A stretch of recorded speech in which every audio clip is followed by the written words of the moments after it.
Good afternoon and welcome to today's edition of Black Health Trust. We're so happy you have chosen to spend a few hours of your afternoon with us. And we are going to have, I'm sure, a vigorous discussion today around our topic of what's really going on behind the headlines.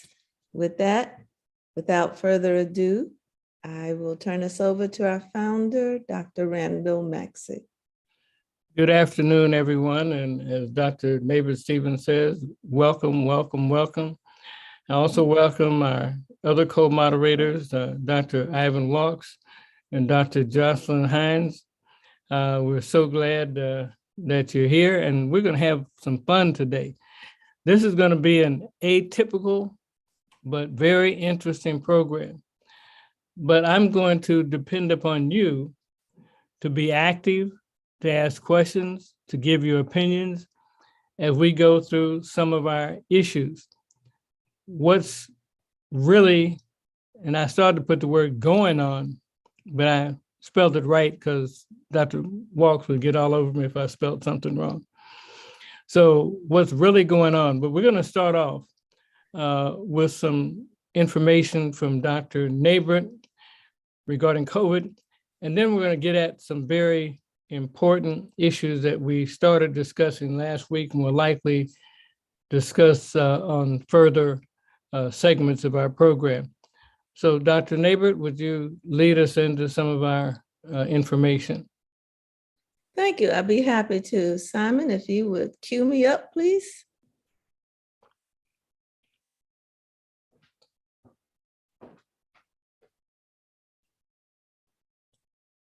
We always want to make sure that we share timely information regarding COVID. We have, as you know, broadened our coverage to more general health-related topics, especially those affecting the Black community. There have been a couple of developments this week, and I thought, or Dr. Maxey thought I should bring them up today in our update. So next slide, please.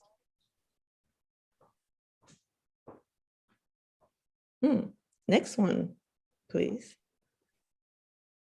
So we haven't talked about COVID statistics recently, partially because we all have questions in our minds as to how accurate the statistics can be, given the way the states are reporting, the way people are testing themselves, and so the information isn't necessarily getting transmitted to the health departments. But in general, as of July 1st of this year, CDC is reporting since the beginning of all of this in 2000, there have been 87,407,521 cases. Now, how accurate that is, if it's off a few thousand here or there, this is still a big number. Even more troubling is the total number of deaths since the beginning, which they are reporting as 1,013,261. Next slide, please. Unless you think it's over, we are still averaging at least 300 cases, new cases a day, as per CDC. And the overall national trend in hospitalizations is trending up. Now, it is nowhere near where it was in January. It's around 4,000 now, but the slope of the line is not going in the direction that we want to see it going in. And I would suggest that we stay tuned. I think we're going to see some significant increases in our numbers in about 2 weeks, given the incubation period of COVID and given all of the travel that's going on over this holiday weekend. I would not be at all surprised if we don't see a significant bump in about 2 weeks. The big announcement this week was that for the fall, FDA has given the go-ahead to the vaccine manufacturers to produce a bivalent COVID vaccine for this fall, which is to include components of Omicron variants BA.4 and BA.5. And I'm going into this because I know we have been trained well by our resident virologist, who's not on the call. I'm not going to go too deep, but we all understand the nature of Omicron variants and that we continue to have the evolution of new variants. This is a snapshot as of now of the proportion of Omicron variants in the United States. And although the percentages may vary, between 2 and 5% here and there, all the regions generally in this country are reflecting this proportionality between the variants. So between variant BA.212.1, it's averaging around 42% of the cases nationally. BA.5 is averaging 36% of the cases nationally. BA.4 is averaging 15.5% of the cases nationally. And BA.2 is being represented as 5.7% of the cases nationally. If and when you have the need to travel, or you just want to know what's going on in your local community, I encourage you to go to the CDC COVID website where you can type in your locality or where you're traveling to and get an idea of what is going on around you or where you're going. Next slide, please. The thing that we have stressed all along, wrong way. Thank you. The thing that we have stressed has been that the Omicron variants are much more transmissible than the Delta variants. And we always like to leave with a positive action plan, which has not changed.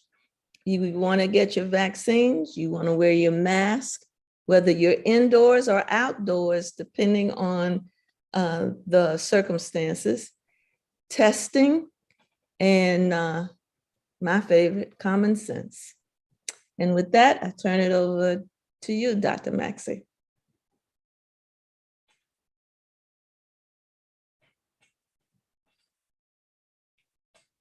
I see, Dr. There you go. Yes, Dr. Maxey. So thank you so much for that. So the takeaway from this is what, Dr. Neighbor? What are we advising based upon what you presented? Well, number one, I want the takeaway to be that COVID is not over, and we need to remain vigilant and do the things that use the tools that are available to us to protect ourselves. The second thing is that you can anticipate recommendations coming out once the new vaccines are produced and tested that will mean probable vaccinations in the fall. And the reason for this is so that we can increase our immune response and thereby increase our protection against the current variants and those that are on the way. And rest assured, there are new ones on the way.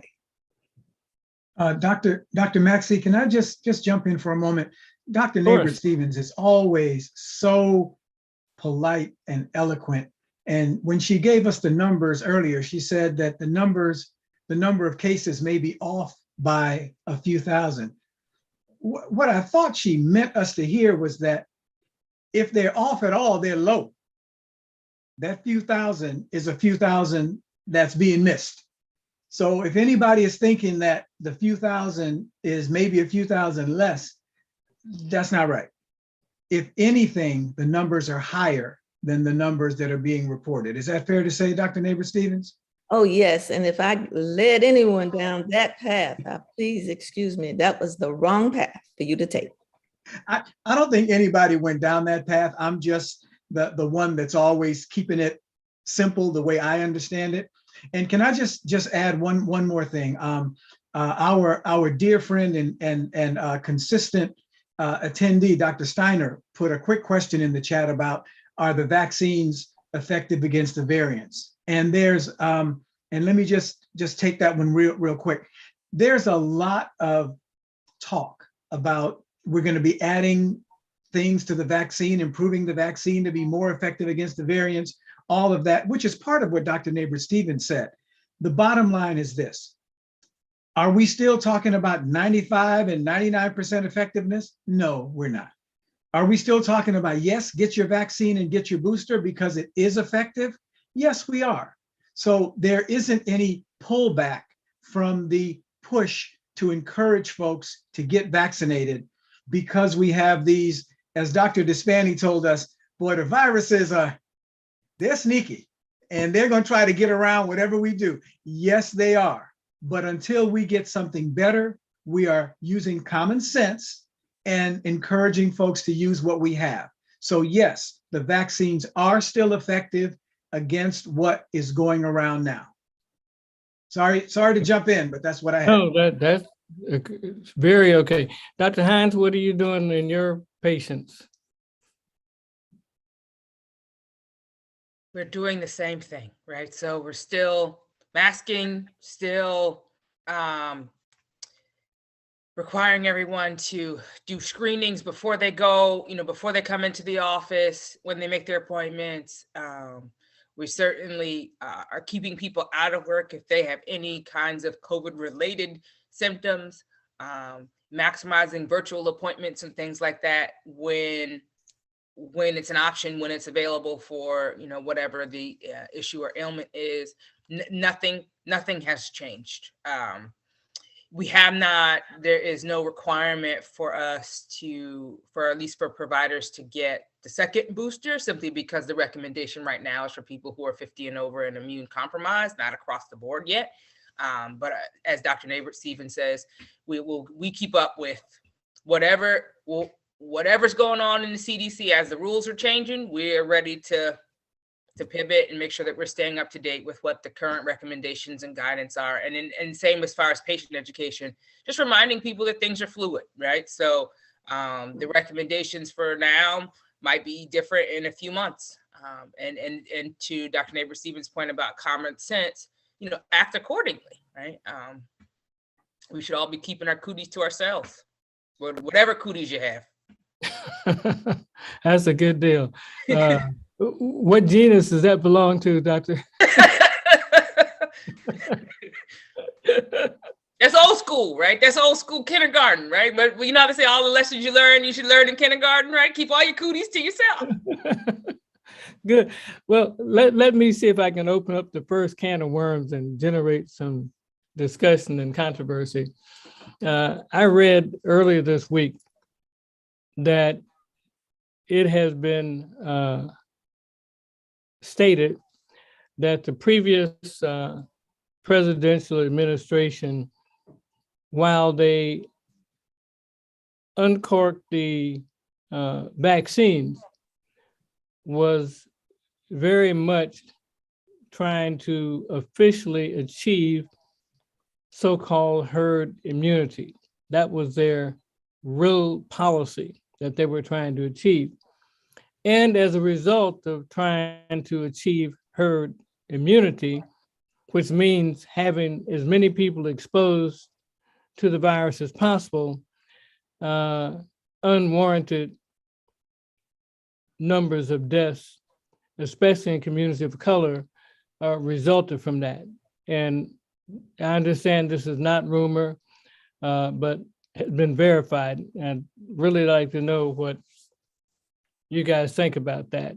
That we've said all along there are a lot of politics involved, that people were trying to see that communities of color had increased deaths, and Dr. Nabors-Stevens talked about that 1 million deaths has occurred.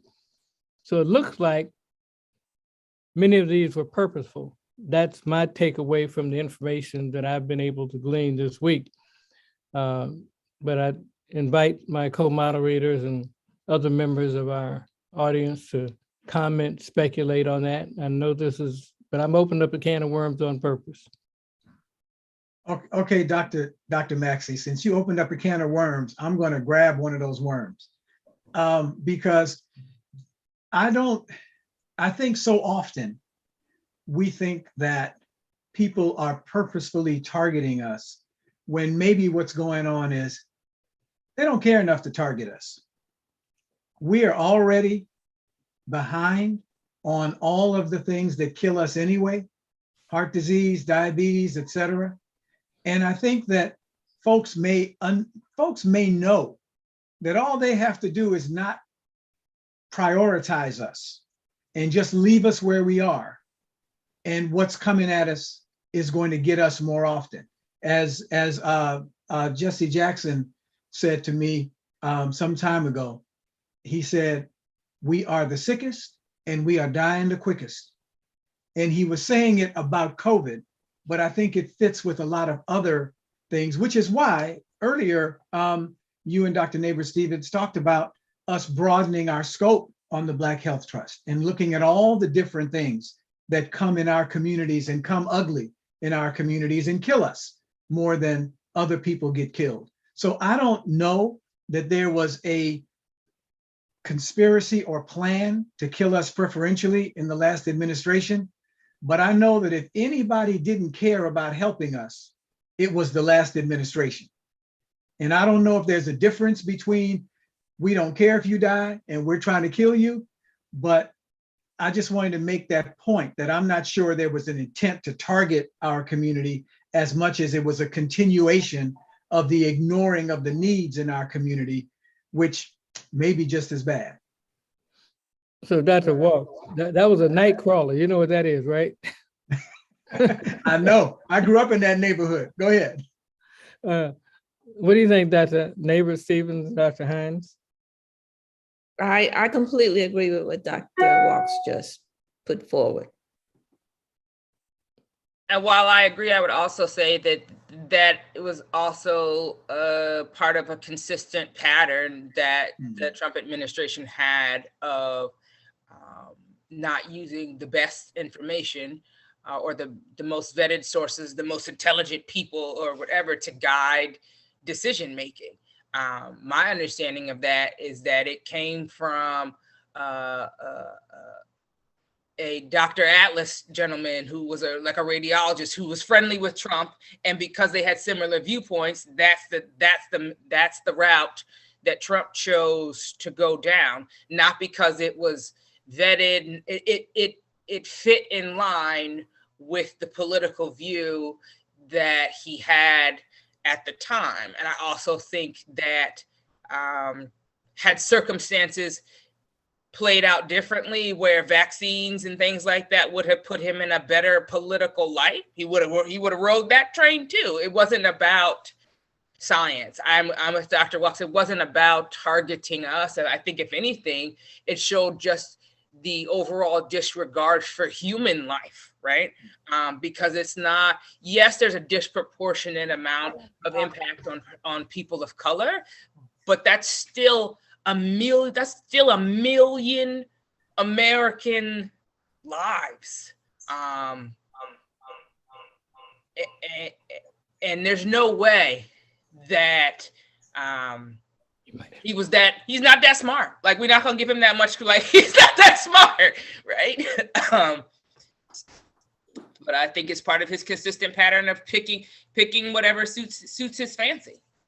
And it's all the more reason, again, voting matters, right? It matters how you vote, and that you use your vote in a way that try to find out about who you're voting for, and not just I threw a dart at the board and picked somebody. So can I, Dr. Maxey, can I just follow up with something that Sure. Dr. Hines just said? And would you let me know when Dr. Natalie Carroll comes on? I will look for Dr. Carroll. Dr. Hines mentioned who from whom Donald Trump was getting his advice. And I always try to sound like I'm smart by quoting something I read in the New York Times. So anyway, I read in the New York Times this morning about one of the doctors who was a prime advisor to that White House, Dr. Vladimir Zelenko, who promoted the unfounded hydroxychloroquine and all. Well, he died, and that's why he was written up about in the New York Times. But when you look at his background, and to know that the leader of our country was taking advice from this person, it's scary. And so you don't have to target one community when you are, as Dr. Hines said, not Phi Beta Kappa Rhodes Scholar material, and you're taking advice from folks who have this kind of a background.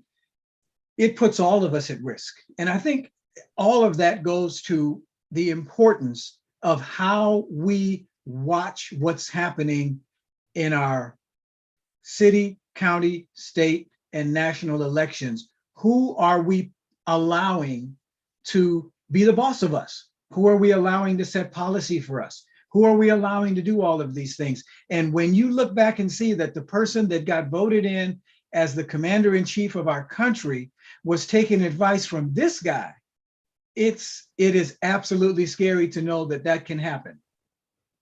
I see Dr. Wilbur Jordan was waving his hand. Can we unmute Dr. Jordan? And then I have a guest who's also a nurse in upstate New York, who I'm going to make a comment. Good morning. Morning. I think when we talk about diseases and herd immunity, we know that once a group gets a herd immunity, that provides a certain level of protection. But that's why we've always used vaccines as a way of establishing a herd immunity. We don't use the disease to establish a herd immunity. Doing so, you're going to lose more people than if you can create a vaccine that is in large harmless. That's true from smallpox and any other disease we have. So I'm not familiar with that piece of information that Randall mentioned earlier, but that needs to be looked at, and the NMA needs to be really pushed to jump on that, because that, just as Dr. Walter said, that means the leader of the country was being given advice by a nincompoop. And I think we have to make sure that doesn't happen. So Dr. Jordan, your statement about using the vaccine to get to herd immunity is absolutely accurate. And I think when folks don't do that, it proves that they don't really care about the people. Because as you said, you'll lose more people letting the disease just run rampant. So if I don't care about the people, absolutely. I might decide it's quicker, let them all get sick. No, I mean, that's what you're doing, letting them get Yep. sick and more are gonna die. Absolutely. And you washed your hands of the whole thing. Absolutely. We are on the other end of that. So we should not want that to be the road we drive down. I think if that's possible, we have to raise our voices more. We do. And Dr. Jordan, I'll just remind you, not that you forgot, but I'm gonna remind you anyway, that if I'm the boss and I got a helicopter to take me to Walter Reed and I'm gonna get all the stuff that I need, then I don't care if everybody's getting sick around me. Because when I get sick, I'm gonna just call the helicopter. It's gonna take me to the top doctors. I'm gonna be fine. So that's right. There you go. And we have lived through that, particularly those of us from the South, many times. Yeah. You know, if I invite you to my house in Arkansas, I can show you the bedroom I was born in, because Black women were not allowed in hospitals then. Yeah. So this is nothing new. We've gotten it better, but it's still there. Real talk. Very good. So with the permission of Dr. Nabors-Stevens and Dr. Walks and Dr. Hines, I have a a house guest who just happens to be a registered nurse at Vassar Hospital in upstate New York. I guess it's upstate New York, but it's not New York City. And she also, in full disclosure, happens to be my oldest daughter. And I wanted her to comment on some of her recent experience with COVID in her hospital and what's going on there. We talked about it not going away and how it still is bothering people and some of the non-common sense things that are happening. I'll have you guess what her first name is. Randall? Hi, my name is Randall Romero. I'm the second Randall. And I'm a nurse in upstate New York. My father was nice enough to let me comment today on my particular challenges I face as a med-surg nurse in a regional hospital. I've been listening to you all speak today about the challenges of getting people to get vaccinated. As a nurse, it's a difficult task every day to take care of people who are not vaccinated and to provide them with education, as well as their family members who come to visit. And it is a particular challenge, and people are resistant, and it affects us as frontline workers, and it makes it difficult for us to provide care, especially when unvaccinated people show up in the hospital with COVID symptoms and we have to isolate them. And it's very difficult to take care of patients that are isolated, and it takes away from patient care for other patients, especially with nursing shortages being increased since COVID. So what are some of the challenges and tragedies that you witnessed recently just with people unvaccinated and not being cared for correctly? What are some of the things that you've seen that have affected how you see things? Well, as far as people not being cared for correctly, I can't say that I have seen people not being cared for correctly, but there definitely increases the risk of adverse events when we put people behind a closed door because they're in isolation. There's increased risk for falls, increased risk for bleed outs, for respiratory failure or cardiac events. Our rapid responses and our code events have changed dramatically, because once where we used to be able to rush into a room and take care of a patient that was having an emergent situation, we now have to stop and we have to put on N95s and gown up. It doesn't matter what the situation is. We have to protect ourselves first. So it delays patient care, and response. So anyway, if there are any questions that any of my co-moderators have, feel free to blurt them out. But can you recount one or two of the stories that you told me about unvaccinated people coming in and all of a sudden getting religion to know that they should have gotten vaccinated, and the tragedies that happened just briefly? Yes. So mostly the people that I see come into the hospital and that are hospitalized at this time with COVID are unvaccinated people, that their symptoms are enough for them to seek medical attention. And usually after their experience, they want to get the vaccine. Very rarely do I see these people who don't want to get the vaccine afterwards, but it's challenging now because COVID patients can have visitors.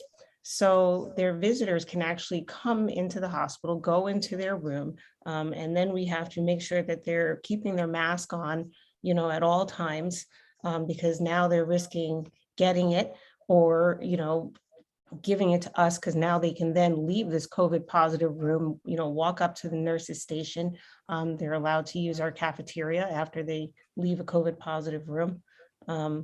You don't have to be vaccinated to come into the hospital. Now you can just have a negative test within 24 hours, but we all know that the tests are not always 100%. And again, getting people to comply with hospital policy regarding masks is difficult, you know. Well, thank you. Any thoughts, Dr. Neighbor, Dr. Walks, and Dr. Hines? Well, my first thought, Dr. Maxey, is to thank you, Nurse Randall Romero, for coming on and sitting that close to that guy. We really, we really appreciate you being willing to do that. And in all seriousness, though, thank you so much for coming on and talking to us. It is something that many of us don't see. Many of us who don't go into hospitals or don't work in hospitals don't understand the challenge of that. But it reminds me of when I was doing my EMT training. I used to drive an ambulance and pick people up, and I was an EMT. And I remember one of the first questions is, what do you do when you get to an emergency situation? And the answer to the question isn't do the ABCs, airway, breathing, and circulation. The answer is look and see what caused it, so you don't jump in and get hurt yourself. Mhm. And there's something about us as healthcare professionals keeping in mind that we do have to protect ourselves. We don't want to be a second casualty.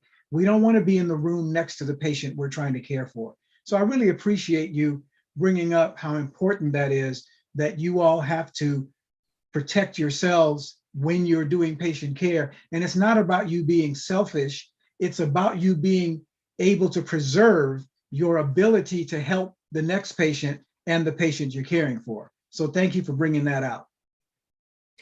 I want to ask you a question that I suspect you are not going to be expecting, but I think you'll understand why I'm asking it. I have many hats, like all of us. And one of my hats is I'm very deeply involved in developing the healthcare professional pipeline. And certainly there has been a lot of press given to, and deservedly so, to healthcare professional burnout.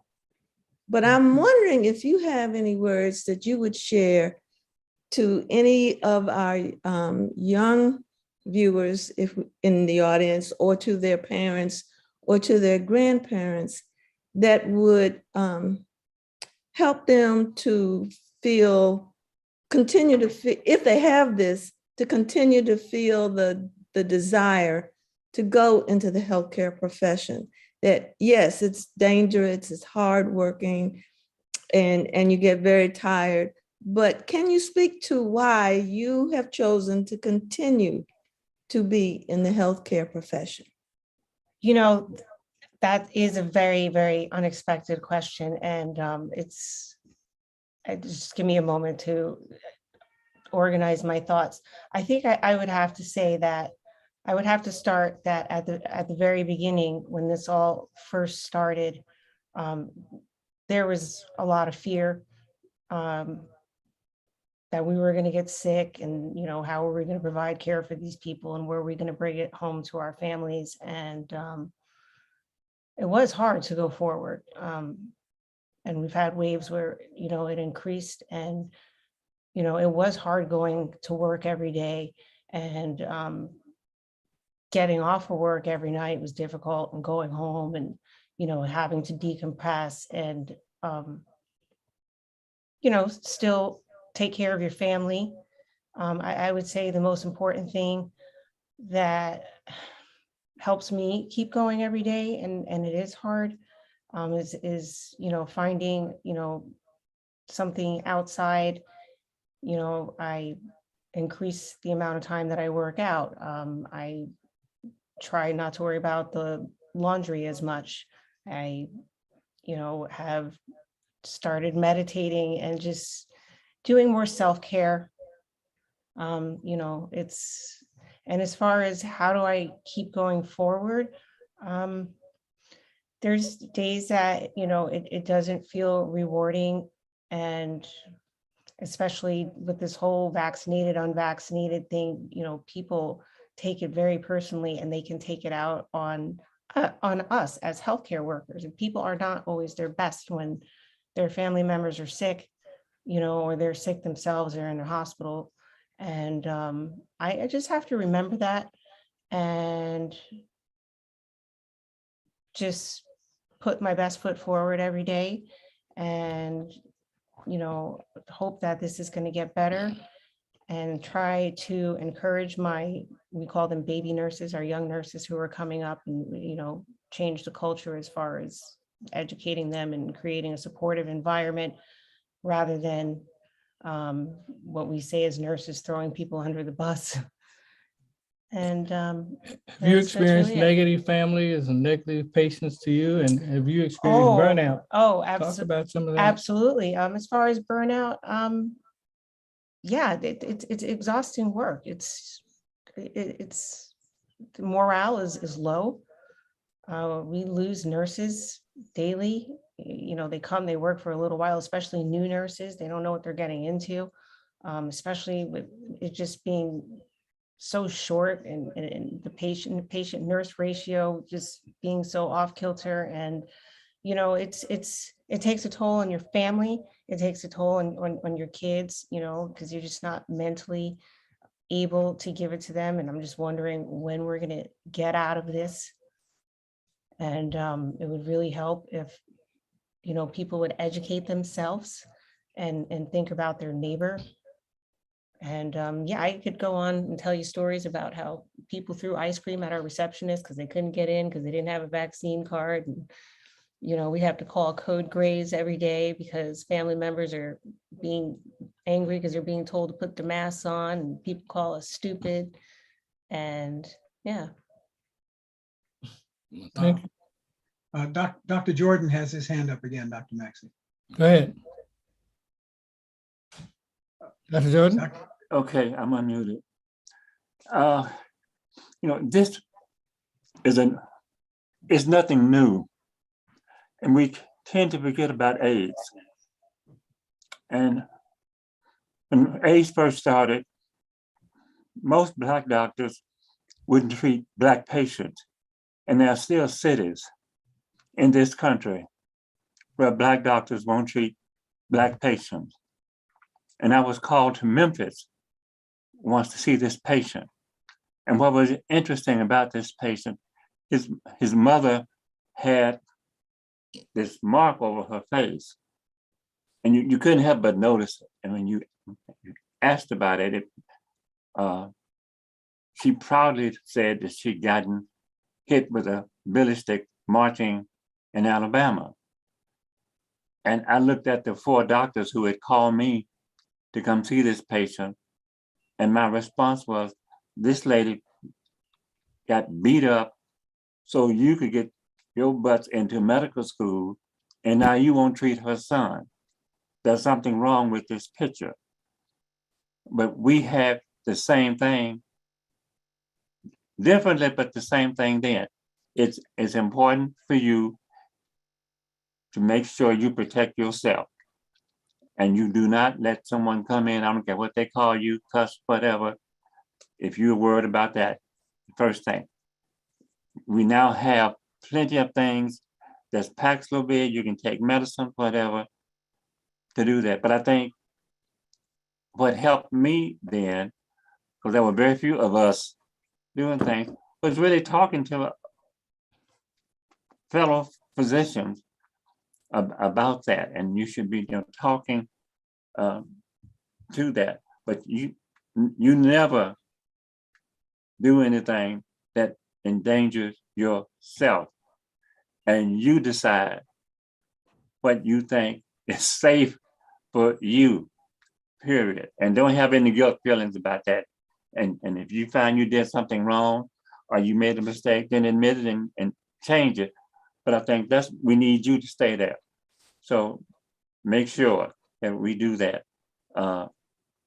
This is not the end of this. And people, when you look back, we had people, when I was public health officer in DC, we had a case of smallpox, and we had doctors and nurses running out of George Washington Hospital. That was scary. That's nothing new. And there'll be something else coming behind this. I mean, a good discussion sometime should be if I saw Randall at the Drew Society and he had what it looks like monkeypox, would I sit next to him or would I vacate right quick? I mean, it's good to talk about those things Well, but because I don't want monkey. we're entering situations where we never thought was going to happen. Well, So- thank so- you. What you gonna say, Randall? So let me say something. Dr. Jordan started, and Dr. Jordan, you know I love you. You're one of my favorite people. Let me say this. Okay, but when You you said that, started- here comes the but. You know, anytime somebody says that, they're about to come for you, right? But Mhm. but let me say this. At the beginning of your comments, you said this is nothing new. And then at the end, just now, you said this is nothing new.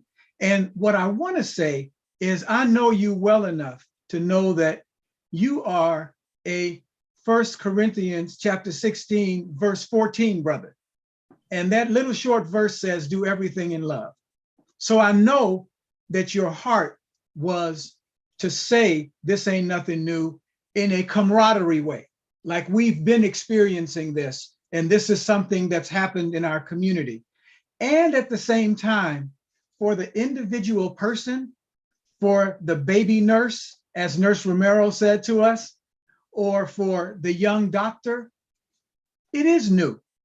And so folks like you who have been in tough situations, I'm glad you're willing to talk to the young folks and let them know that it's not new in our community. It's not new in our practice as doctors, nurses, and other folks. And at the same time, it's new for you, individual young nurse, individual young doctor, and we got your back. We are willing to have the conversation with you. That's why I love when you talk, Dr. Jordan, because you can bring that old school experience and you can let us know that there is a way to bridge the gap across multiple generations and let folks feel like what's happening to them it matters and we're not afraid of it. It's not new to us. We're happy to have the conversation with you. That wasn't too bad, was it, Dr. Jordan? No, I wasn't. And in fact, thank you. I should have Because wrote we that. right now down have before we- monkeypox. But And next week at your hospital, someone may come in with a baby and it looks like it has monkeypox. And you're gonna go through, what do I do, etc. So I think we always should look to see what's out there and how to support you. okay. Well, What Dr. were you gonna say, Dr. Randall? No, I was gonna say thanks. I want to transition. I want to make sure that Dr. Neighbor Stevens got her question answered. And then I want to look for Dr. Carroll. She's on. If you can find her, Simon, she's on her telephone. And I want to transition to our next segment, but I want to make sure Dr. Neighbor Stevens was satisfied that she got her questions addressed. I think that I'm glad I asked the question because I think it brought out some things that and nuances that we haven't explored.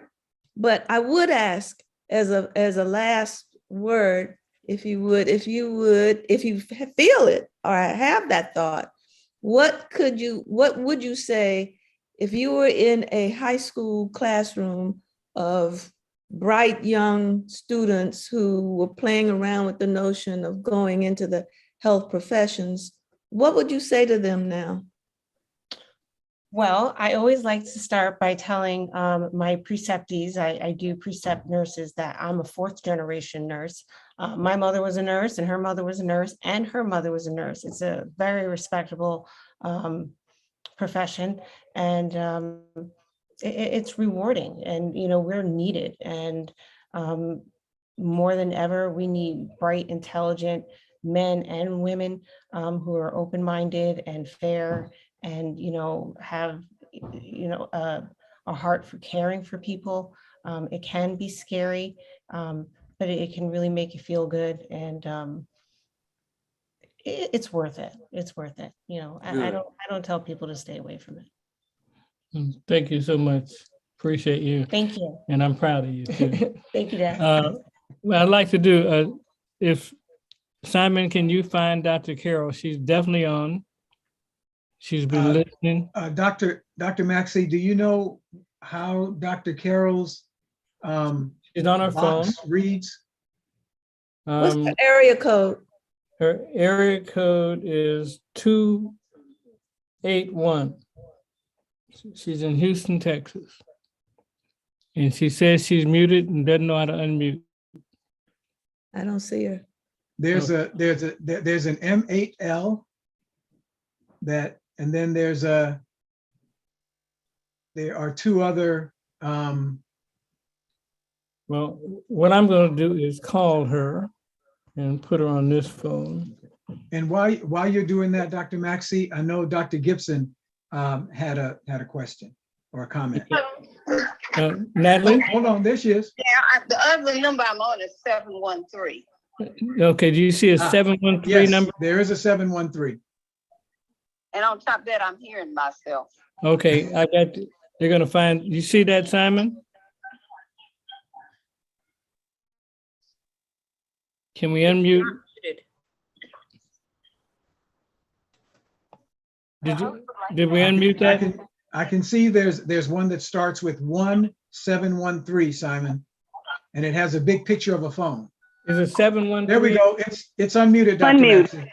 Okay, good. Let me introduce Dr. Natalie Carroll and tell you why I asked her to come on.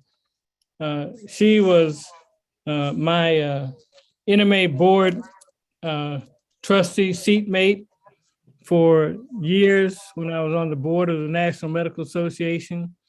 She is a practicing OB/GYN physician in Houston.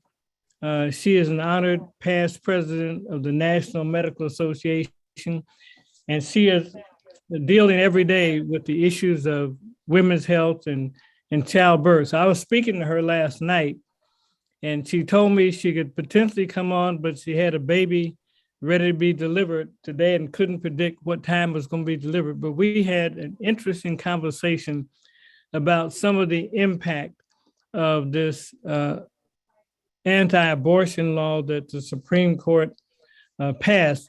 And I want to go into this more deeply once we hear from her from a clinical standpoint, because I think there's some key political issues of Roe versus Wade that are not directly related to abortion and are of significant importance to communities of color. So first, I'd like to appreciate Dr. Natalie Carroll for joining us. Dr. Carroll, I'd love you to talk a minute about what we talked about last night and how this affects your practice. And I was particularly moved by the example you gave me of a young lady who was in the process of childbirth and the fetus could not be delivered and was basically in the vaginal vault. Let me clarify that because it's not quite that way. Okay. First of all, I'm in Texas, which to me is like the hot spot for all of this in the first place.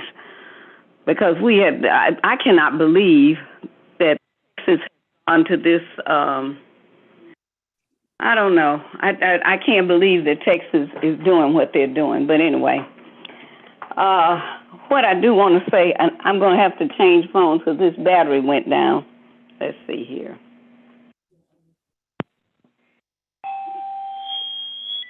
Can you hear me? Yes. Okay.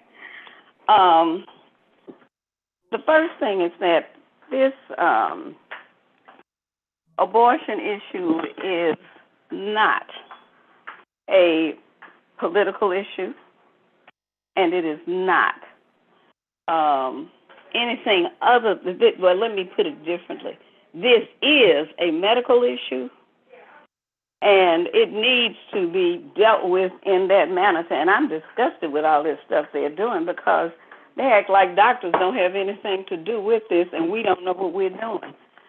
When in fact, that is not the case. But I want to start off with the fact that one thing that happened almost immediately after the law was passed in Texas was that a young woman came in with an incomplete abortion. That is to say, the baby was in the vagina. The baby still had a heartbeat, but a baby in a vagina and not in a uterus is not going to survive. Her membranes were ruptured, and she was bleeding. We can transfuse people, and that is true. But there is a real issue when it comes to someone we couldn't touch her because of the law. As a result, she's sitting in the hospital bleeding, and we're watching for infection and hoping that she will pass the fetus because we can't do anything. That's a crazy situation that should not happen. Wow. And it had nothing to do with her voluntarily doing anything about an abortion. It was the exact opposite. She wanted her pregnancy, but it ended in an incomplete abortion. That is inhumane that that woman would be placed in that position, and it's also really inhumane for the doctors to be put in that position too. And so what you're busy trying to do is mitigate the situation by doing transfusions based on the blood loss and giving IV antibiotics, hoping that she'll pass this before she gets a severe infection. But the point of the matter is she could die from what was happening, and it shouldn't have been necessary to even have done that. I understand the baby was not viable either, right? And the law with as Texas passed it, the other thing is, now we know an ectopic pregnancy, that is a pregnancy outside of the uterus, cannot survive under normal circumstances. It can't. You're going to have to get it out. And that's a surgical procedure. But now the way they're writing these laws, that may not even be legal.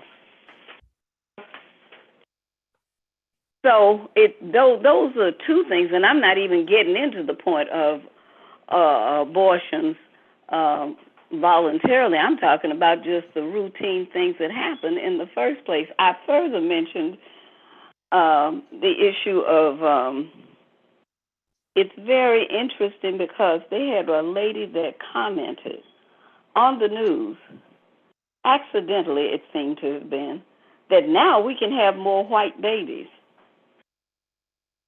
And this I heard my own self, and she apparently had misspoken and tried to cover up what she said. But I thought how very interesting that you're looking at it from the point of view of you'll have more white babies. You're going to have more babies of all kinds, not just white. And I know that in my part of the country, and I'm sure it's all over the United States, there are mixed marriages. According to these people, any child that has any drop of black blood is black. So I'm trying to understand how that follows. But the other thing is that recent studies are showing that the infertility rate among white men is quite high. And if that is the case, they're not going to make very many babies. And so there's this thing apparently where they think the whole thing that they're doing is to be sure they have white babies. And I know so many of us are mixed even when we don't know it. So that is an interesting comment. But besides that, I just think the whole thing has become inhumane. And I did in a news, a press release, not this past Saturday, but Saturday before, with Sheila Jackson Lee. One of the things that I brought up, but I have been saying it for 40 years, I keep trying to understand how, when you know that a baby comes from the combination of sperm and egg, i.e. from men and women, how then do you end up making it illegal for women, but nothing happens with men when those women cannot get pregnant by themselves?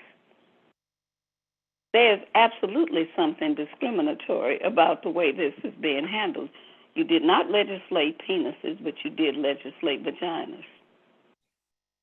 That's interesting. So, I'd like some comment on that, and let's open the discussion, Simon, if anybody wants to raise their hand. Dr. Walsh, let me throw the ball first to you. So first of all, Dr. Carroll, thank you for for the work that you do. Thank you for sitting with that woman as she was, I'm sure, afraid and uncomfortable, to use a kind word. And Yes. so I just want to thank you for the work that you do. I think that this challenge of the direction in which our country is going is a big challenge. And many folks think it's only about abortion, and it's not. And I know Dr. Carroll made that clear. It's not about only abortion. It's about a lot of things. And I think if we stick with just this issue of pregnancies having to be carried to term, whatever that term is, I have yet to see any of these people jumping up talking about a right to equal care for every baby. I don't hear that. I hear that every pregnancy has to be carried to term. And if pregnancies are carried to mostly the expected term, you wind up with a child. Who is going to care for all these children? I can't. It frustrates me so much, having worked in youth detention centers and having done a lot of work with young people that look like us, look like me. I am outraged every time. Like, people miss that. Well, they don't miss it. They don't care. So I think what we have to do is we have to hold people accountable for all of these things they're doing. I agree that this entire approach of legislating just what the woman has to do makes no sense. It isn't only that babies have to be made with a male component, it's that a lot of underage women, young girls who are getting pregnant from adults. It's not the 14-year-old and the 14-year-old. It's the 13 or 14-year-old and somebody who's a man. And I think that's another thing that people ignore. And I'm not talking that's what I think. I'm talking about that's what the research shows. So I stand absolutely with women and girls having a right to get all the help that they can to make the best decision for them. And then I think it's important that we don't allow people off the hook by saying, oh, well, we just want more babies. Somebody got to take care of those babies. Let me throw another question before Dr. Neighbor-Stephens and Hines jump in. I was speaking with one of our medical advisory members last night, and they informed me that there is a bill or law working its way through the Kentucky state legislature that will require every female above the age of 9 years old to validate to the state that they had their menstrual period that month. What? Yes. No. Dr. Neighbor-Stephens, Dr. Hines, and if you recognize any of our other colleagues that has a comment, but I have a few slides I'd like to just discuss. Dr. Maxey, you can't just drop that without pausing for a moment. So Amen to that. I'd like to say that get used to it, because I think you're going to hear that and even more extreme absurd legislation at least being proposed. We pray it doesn't get passed, but they will definitely be proposed. And Dr. Maxey knows I feel this way. The trauma and pain that the Roe versus Wade decision has and will inflict is untenable, and it will remain until we come up with a strategy to overcome it. But I feel very strongly that that's not the biggest issue that we need to deal with. That in fact, this is a component of the bigger issue that we have yet to contend with. It's a diversion. we have a very real possibility with the continued deconstruction of what civil liberties and rights we have. As that continues, we will find ourselves in a country that has no guaranteed rights for anybody, ultimately, except for the one in charge. And if we don't want to get to that final awful point, and I pray that those who are more powerful than me are busy doing this, we need to come up with a strategy, a short and a long-term strategy that will help to turn this ship around. And it is not enough, although I completely affirm the need for us to get out to vote, it is not enough for us to just get out to vote. We need to educate people. We need the votes to be counted. And what people are not understanding is that not only are our voting being suppressed, but there's equal energy being spent on making sure that what votes do sneak through the obstacles that are being put in place will be disqualified in some way, so that the total process, our total election process, can be disrupted. So the abortion issue is huge. It has great humanitarian impact, but we got even more things that is a part of that we need to be spending a lot of energy on. That's my feeling. Dr. Hines, before I show these Randall, slides for discussion, let me get Dr. Hines and we'll go back to Dr. Jordan. Dr. Hines? I have too many thoughts on this particular issue. I have a 9-year-old daughter. And one of the things that I think is also very poignant in this particular discussion is the assumption of choice. And whether you like it or not, women and the statistics on rape and abuse and things like that are rampant. There are plenty of situations that come around that it wasn't your choice.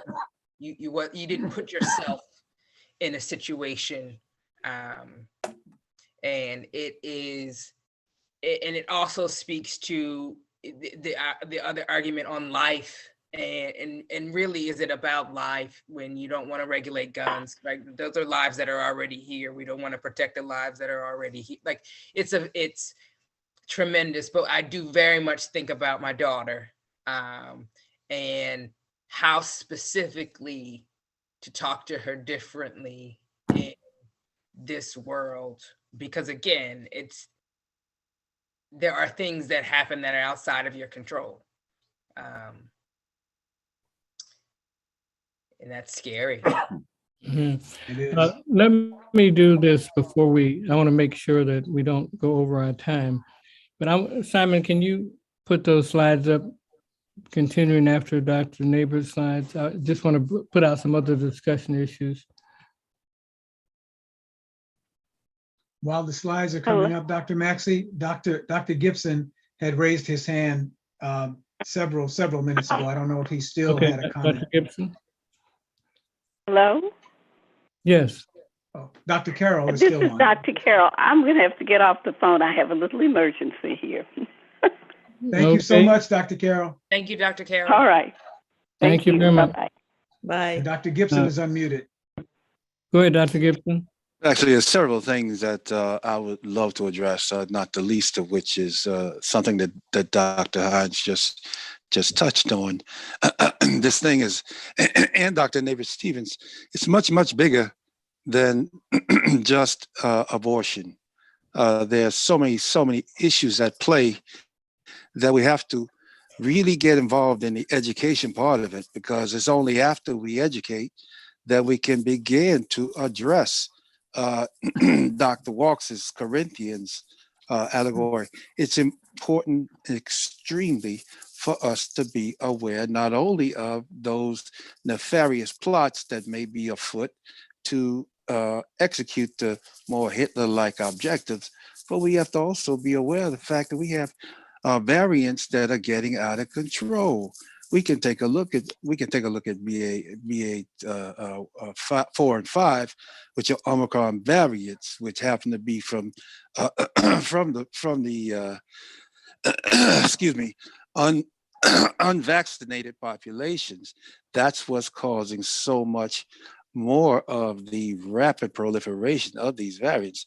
So not to really try to squeeze so much in a short period of time, but I have to try to touch all those bases, and also to reach out to the comments made by the inimitable nurse, Dr. Romero, when she talked about the burnout issue. That's very real.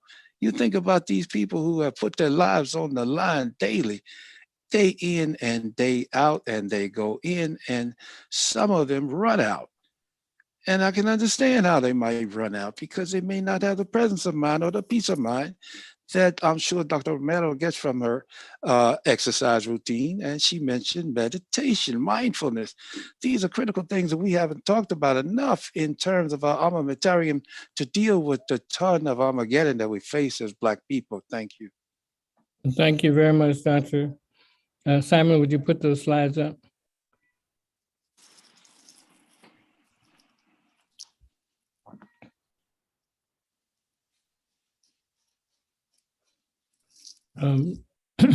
These are some slides I just want to discuss briefly and invite comment from my co-moderators. Can you go to the first slide, Simon?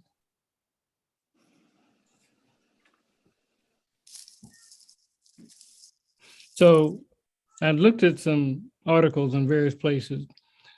The first one is called A Historical Accident: How Abortion Came to Focus White Evangelical Anger. So according to a Gallup poll, which has the longest running poll on the issue, about 4 out of every 5 Americans believe abortion should be legal, at least in some circumstances. Go to the next slide.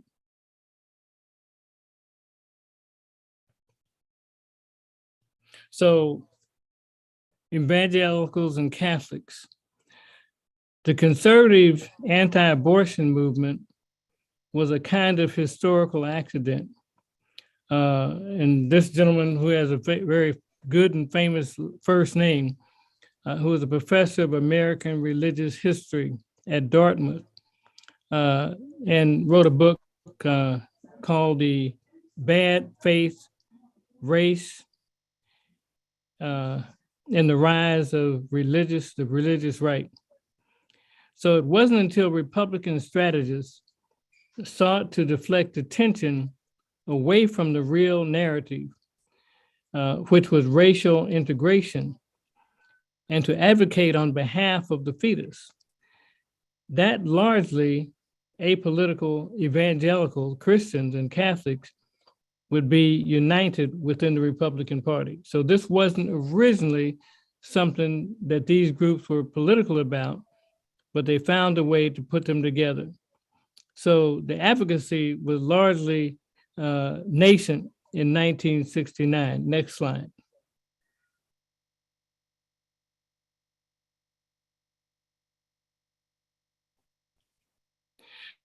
So Brown v. the Board of Education. Although the Supreme Court decision in Brown versus the Board of Education called for an end to racial segregation in schools in 1954, many of these schools continued de facto segregation. Then the Supreme Court weighed in and ordered schools to be integrated immediately. This prompted white Southern groups to form segregation academies, white-only private Christian schools, which registered as tax-exempt nonprofit organizations. African Americans in Mississippi then sued and won. And this started a rage among these white people. Next slide.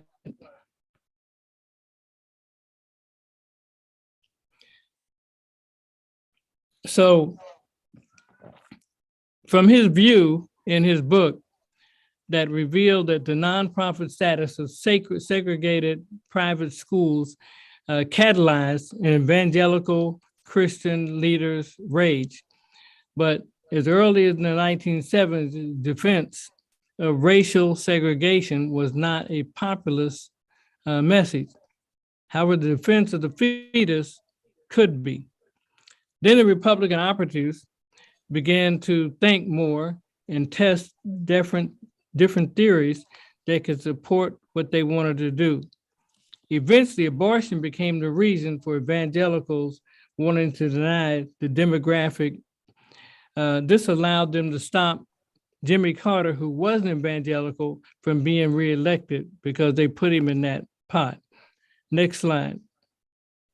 Well, before, the last part of that says that this wasn't an original evangelical move originally, but let's go to the next slide. So now, then came along Phyllis Schlafly, and she was connecting anxiety about women's changing roles in society with abortion. And in 1972, she described the feminist movement as anti-family, anti-children, pro-abortion. And this was a whining coming from women who were single mothers, not regular white women. Next slide.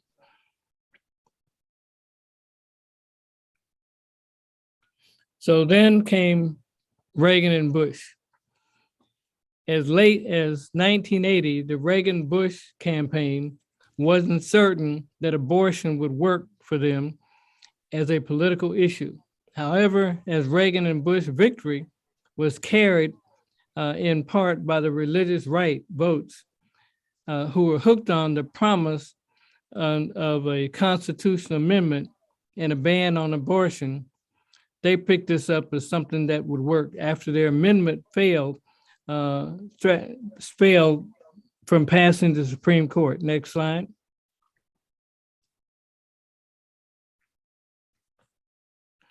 So segregation was only one of the complex and multifaceted movement issues. By the 1970s, there was an anti-abortion movement which was influential and effective in the states that were ready for the new right to work with. Reagan would reset or recast the politics of reproduction through a new racist prism and introduce the mythical stereotype of the welfare queen. This image allowed politicians to portray all single mothers as persons of color and all persons of color as dependent on public assistance. This image divorced family well-being and welfare support from abortion access and rights. Thus, the broad middle ground of the issues and anti-abortion and pro-choice voters agreed on became firmly partisan. How all politics become about fertility and abortion. Next slide. And I think this is coming up to the last slide. Then came Brother Obama. In a decision not typically thought of as anti-abortion victory, the National Right to Life successfully argued a Supreme Court case that would unleash the vast sums of dark money into American elections. Citizens United versus Federal Election Commission. The anti-abortion movement with its allies worked to change the rules of campaign finance.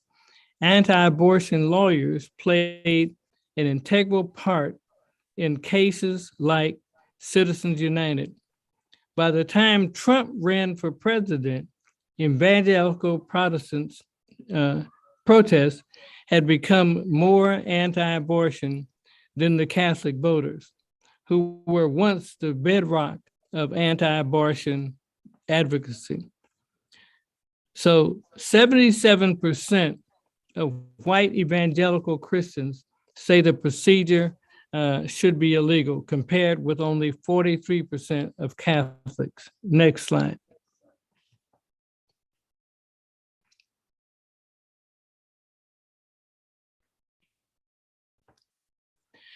So Trump harnessed the anger of white evangelicals for a victory in 2016 with a mix of hardline, anti-abortion politicians, and xenophobic nativism. He said there should be punishment for women who have abortions. He promised to nominate Supreme Court justices who would automatically overturn Roe versus Wade.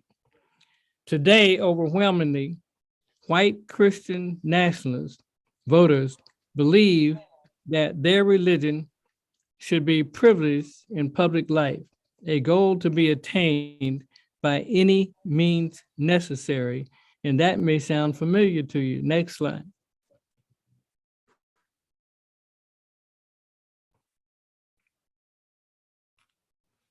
So settled law. But to advocates of reproductive justice and abortion access in Midwest and Southern states, the areas most vulnerable if Roe is struck down, which it has been, the potential forthcoming ruling is not only about the right to terminate a pregnancy, but also evidence of the fact that where abortion access is most limited is also where voting rights have been systemically stripped away. Next slide.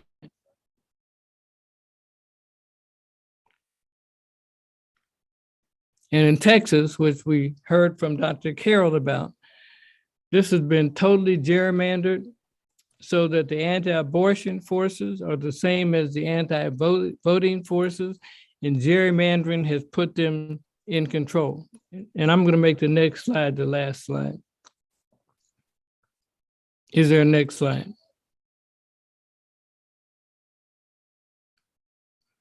Well, I was going to go with statistics, but I won't. You can put the slides down.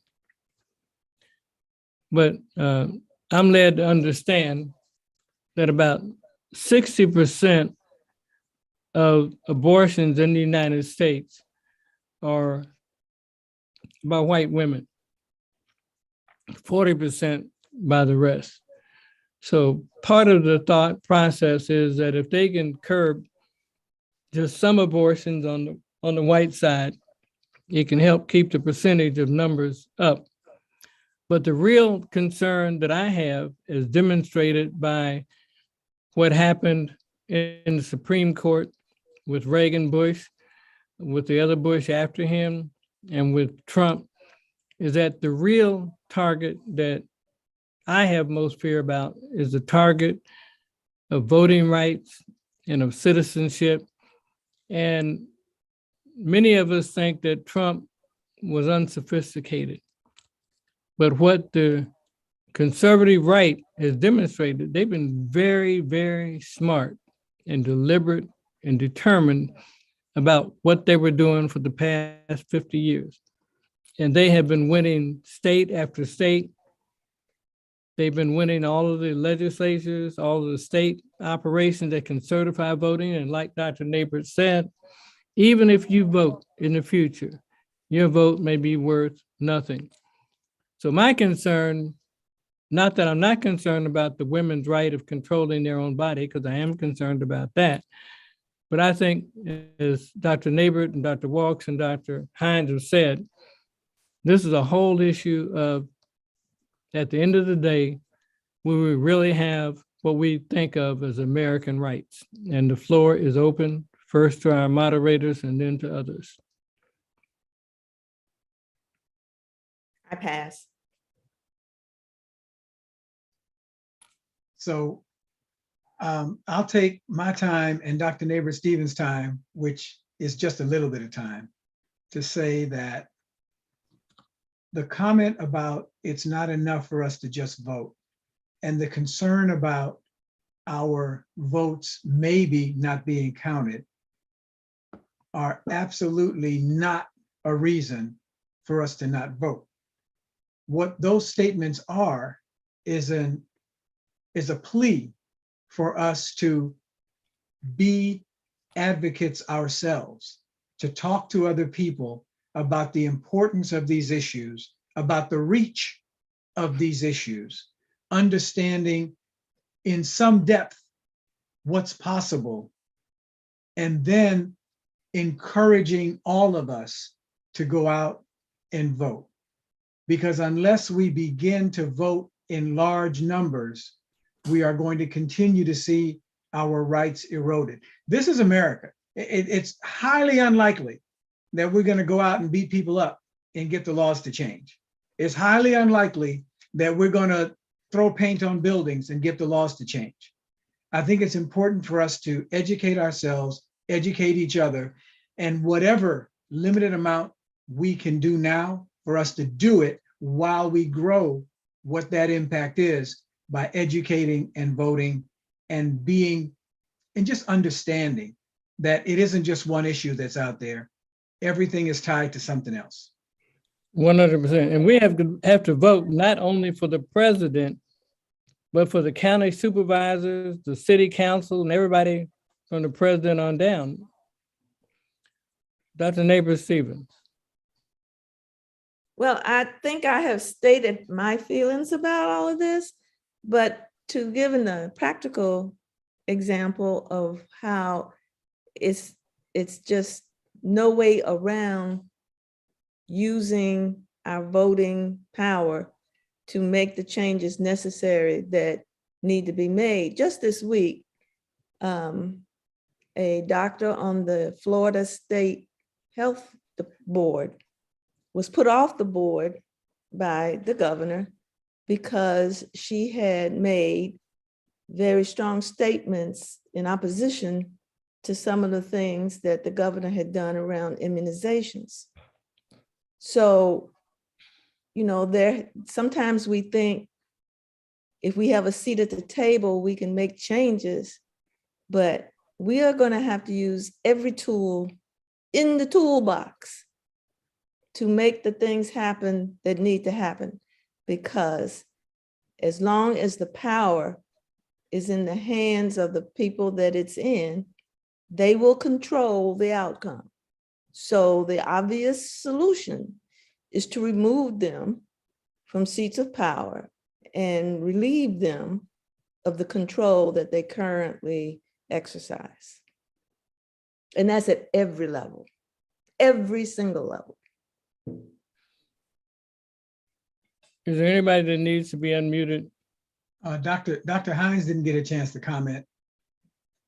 You're trying to stay quiet and just let it go past you, right? To a certain extent, yes. But I would also say that, to your point about make sure you to vote beyond just in your presidential elections, I think if anything, it makes your state and local government influence even more important. As a matter of fact, even just specifically on the abortion rights issues, right?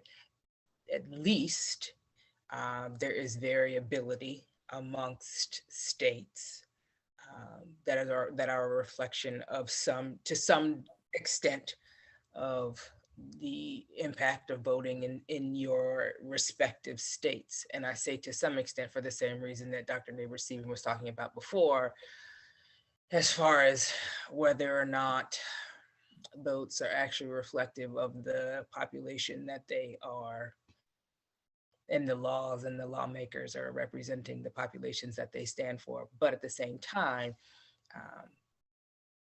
it further brings home the importance of being involved in your local government. Yeah. No, thank you. So Dr. Maxey, can I clarify something? And I hope that the next few seconds are going to be a complete waste of time, because everybody already knows this. Everybody already knows that the Supreme Court overturning Roe v. Wade didn't outlaw abortion. We all know that, right? It just kicked it back to the states, so each state could decide if they want to outlaw abortion. That's why this is so important. The Supreme Court did not outlaw abortion. They said that it was no longer a constitutionally protected federal right, but they kicked it back to the states. I just wanted to make sure that was clear, because some people are thinking, oh, abortion was outlawed. No, it was not outlawed, which means there's the opportunity for us to do what Dr. Naybert-Stephens and Dr. Hines was just saying, get out, educate, and vote in our states if we want the laws in our states and in our communities to be different. I hope that was a waste of time. Yeah, you bring up another point. It was not a waste of time. But let's go back to the base issue. And it's been a long time since I took a history class. But as I recall the formation of this country, it was on the basis that it would have freedom from political tyranny, such as being under a king, but would rather be something that was free of religion, free of kingship, etc. And it brings to mind the issue that I've heard many people say, that they don't want Sharia law. And, Sharia law, which is Islamic, which is an Abrahamic religion, as is Christianity, as is Hebrew, is extremely severe. And if you really go back to ultimate Hebraic law, that's equally as severe. What these evangelicals have decided, that this country is a Christian country, which it is not, and they have tried to apply their Christian laws to people who are not Christians. And I think we're going to have to look at it in that way. Whether or not you're for abortion is not the issue, but whether or not you are for people having freedoms of their own religion. I think it goes back to that. And we also know that if this were a true democracy, which it is not, we are a republic, a democratic republic, which means that every vote doesn't count anyway. It's a group of people who decide for you. But we must force that we vote as best we can in all elections, up and down the slate. Even for the dog catcher, we got to vote for that person too. All right. So Dr. Maxey, Miss Fowles has had her hand up for a while. Let's And then recognize her. Dr. Kerwin Dawes and Juliana Taylor. Okay, let's recognize them in the order that you say, Doctor. Okay, thank you so much for this time. Can you hear me? Yes, we ma'am. can. Okay, good. There was an issue that I wanted to raise that has not been discussed at all in terms of this catastrophic court decision, and that is the number of women who go to Planned Parenthood clinics for their gynecological services because they can't afford to go anywhere else, or because they don't have the proper documentation and they feel they can be serviced for their gynecological issues and pap smears and so forth, and or in some cases even postnatal care.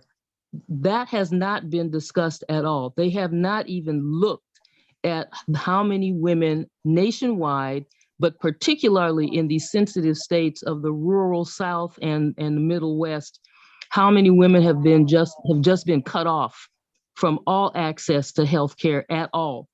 And it's not about they're not about seeking out abortions or contraception or anything. They're just about trying to stay healthy and staying healthy for their children. So I wanted to raise that because every abortion discussion I've had access to in the last, since the thing came down, nobody has mentioned that. And I think it needs to be dealt with from a public health perspective and from a preventive perspective. Thank you. Thank you so Well much said. for bringing that Well up. said. So who's going to tackle that one?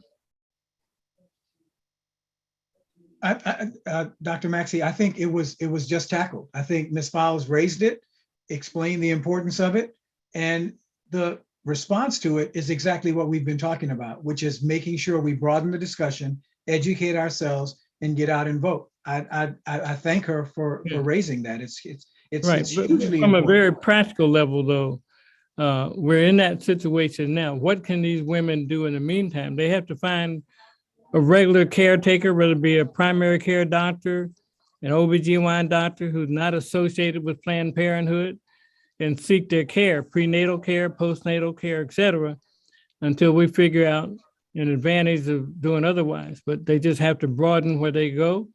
They have to go to clinics, urgent care centers, but they must get their female care in other places right now because those places are going out of business. Am I wrong?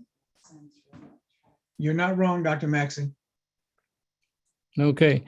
You had somebody else who wanted to speak with us. Dr. Kerwin Dawes, and then Juliana Taylor. Hello, everyone. I haven't been Hello. here in a while. I'm glad I'm back for a while. I agree with you all that we need to actually have more people vote. The problem that we have, a lot of people are still voting in the diaspora, Americans, like I vote from outside the country. And when we discuss, in order to bring people through the system that think the way we do, we have to actually be educated on how they're voted on everything.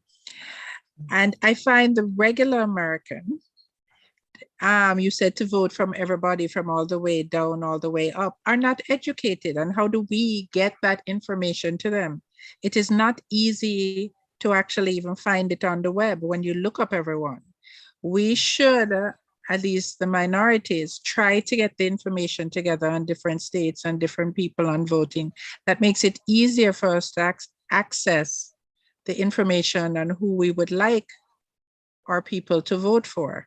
Because right now it's not that accessible. It's accessible for the people on the top or when you reach further up in the government to see how they have been voting. But otherwise it's not. And so when people vote, and that's why it's largely ignored, I think, on the lower levels, we need to find a way of educating and finding out from early how people are thinking so we can act from early before they reach the governor and we don't like what they're doing. I think that's extremely important. We got to figure that out.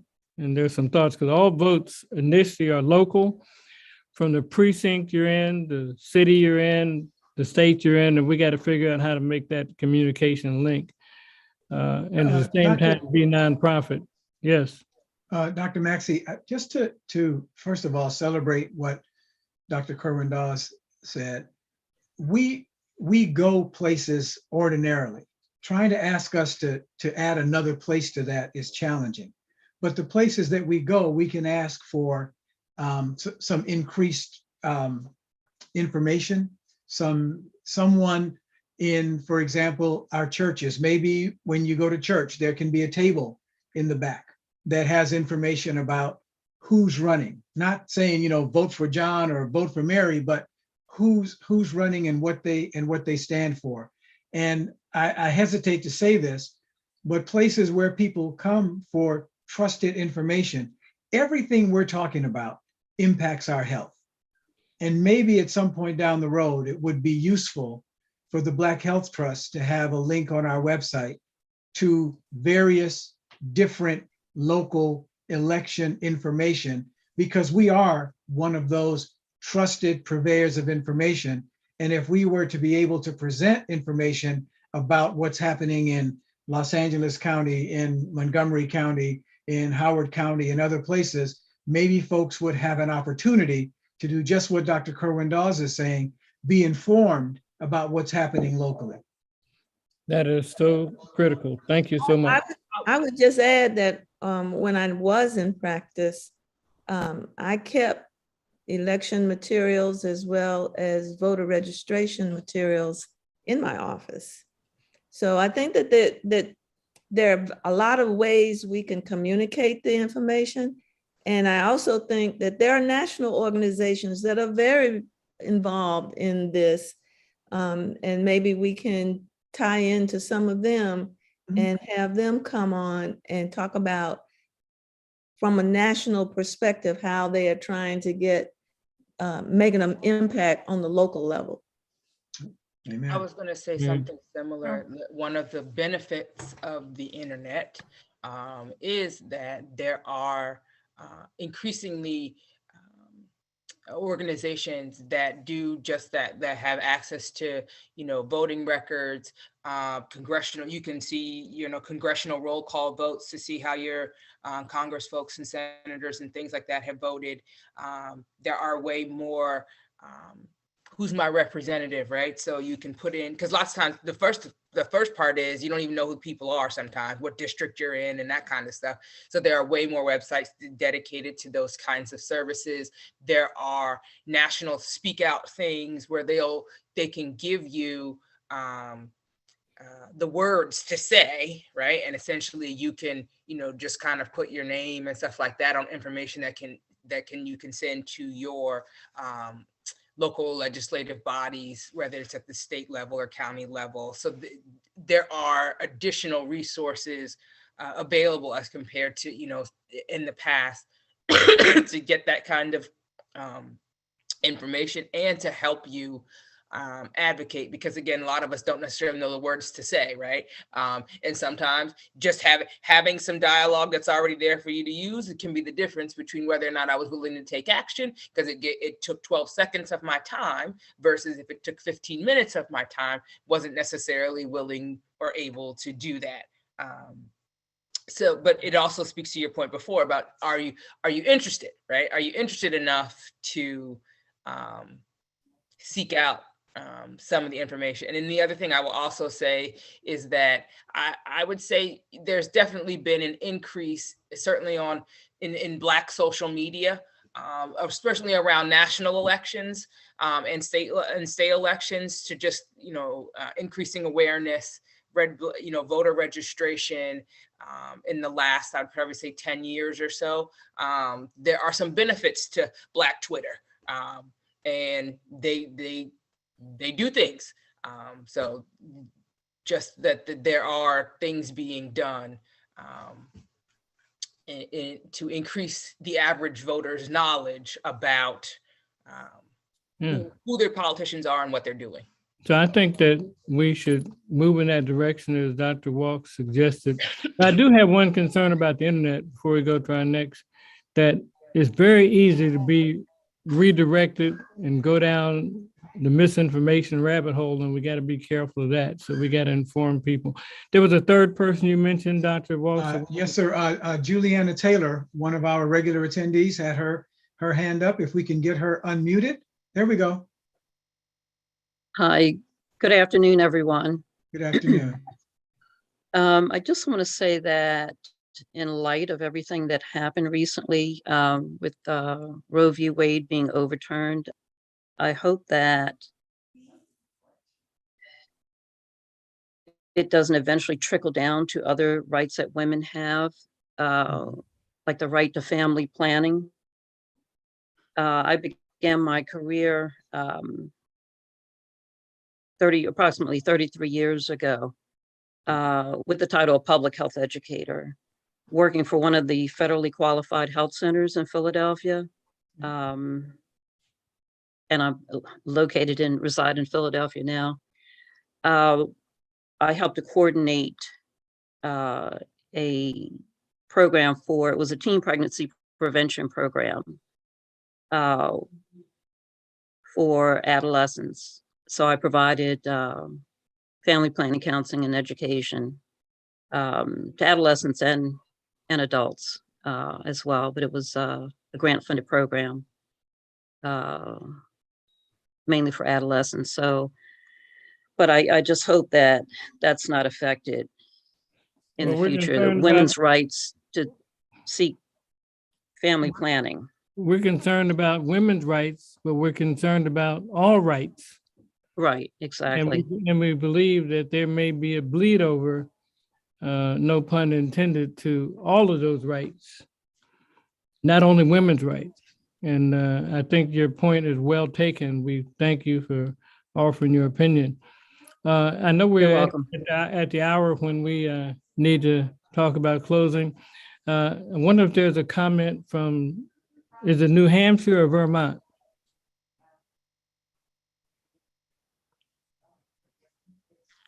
I don't understand, Dr. Maxey, New Hampshire or Vermont? Yeah, where is Dr. Steiner? Dr. Ken Steiner, he's not able to unmute, he's saying.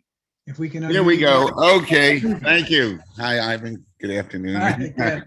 And hi, Dr. Maxey. Well, this is a great discussion. I think this is so on point. Well, both discussions were, especially about protecting yourself from the cooties, Dr. Hines. I love that comment, but because I use that with my children. So anyway, and they get it. People get that. But to me, we had this discussion last night over dinner with some friends, and the whole country's talking about it. And I get back to my discussions with Dr. Barbara about how are we going to change things, and this is the first discussion about finding out about your state legislature and who's running and getting informed, because most people have no idea. They get the ballots, they've never heard of most of the people. So I think this is a really good point. And so how do we get people to know? How do we take the lead to educate people so that they can make informed decisions? But this Roe versus Wade, this is a split of the United States of America. We're not united anymore. It went down to states' rights. We're split. California is not Texas, and New York, is not Missouri. So, this is something we're going to have to move forward with as a country that's got splits everywhere, regionally, on issues like this. But the good thing is that there's a lot of undercurrent right now of people thinking that this may come to bite the Republicans, that the average soccer mom out there, like Dr. Maxey said, more than 3/4 of the people back women's rights and the right to choose. And the soccer moms that are Republican may just swing to Democratic. And if this happens, things are going to change. But this was really on point. I think it got me thinking. I don't know who's running for, the state house here in New Hampshire. And I don't know all the candidates and never did. So I'm going to educate my own self. And I encourage those listening to make an effort. That's how it's going to happen. And thank you for today. I know it went over time. Sorry. It was great, as always. Thank you. Well, thank you, Dr. Steiner. And just a quick round, Dr. Nabors-Stevens, Dr. Walks, and Dr. Hines, last words, and we'll go enjoy our Sunday. Well, I would just say to everyone, I hope that your holidays are safe and joyful. I would just say that I missed my niece's birthday party this afternoon because they scheduled it at 3:00. And you missed the barbecue. Did you order a plate? I hope you ordered a plate. I absolutely ordered a plate. There's a plate coming to my house later. This was the inside joke, huh? I would just say that as troubled as things are in the context of it being Independence Day, and while we are also being inundated by news of war and turmoil all over the world, it's not a perfect democracy by any means, but there are still some things worth celebrating. So enjoy your July 4th, your Independence Day celebrations in a common sense, cootie-free kind of way. Cootie-free celebration. I love it. I like that. And my final comments are, and even though I like to be irreverent sometimes and open an occasional can of worms, I've traveled over a good part of the world and been involved with dictators in certain countries and dealt with the Mossad and the CIA and whatnot. But I endorse what Dr. Hines has said. Of all the places in the world, I'll take the United States and make it what we want it to be and not give up, and make sure your vote counts, to hear your voice. Have a good day, everybody. Have a good day. Hey, everyone. Happy Bye. 4th.